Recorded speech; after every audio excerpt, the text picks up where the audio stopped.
મને નથી ખબર કે મારે તાત્કાલિક બોટાદ જવું પડશે.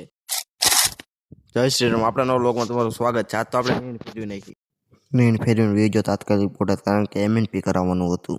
ગાડી ભગાડી બોટાદ ગુજુ કલેક્શન પછી કરે મનો ડોકુ વાત કહું તો એક પાન છે ને ત્રણ જણા ખાવા વાળા જો તાર ખાવાનું જે કામ હાટું હોય તે કામ કરવું જ પડે. એટલે આપણે MNP કરાવવા નીકળી ગયા કરી હતી. જોઈ લો પછી MNP કરીને વે ગયા કરી. આ કેના દાંત કાઢતો કોઈને ખબર જ ન પડી.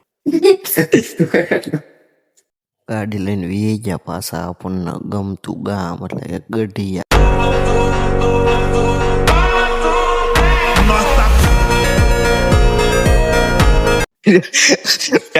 કામે જાય અને એ કાંઈ કાતા બહાર ખાઈ લીધું હે અને જો ટિફિન બહાર ફેરવું અમથી બના ગોવાનું શાક ભાવતું નતું પાછું. જો ખાલી થઈ ગયું હે ટિફિન. હવે પાછો ઘર ભેગો થાવ ટાઈમ થઈ ગયો હે નકર ઘરે કેટલા વાગ્યા ફોન માં જોવો ઘરે જઈને એમ જ કહેવાનું એક મેં હે ને હું કામે જઈને આવ્યો હું ભલે બોટાદ રખડવાઈ ગયો હોય.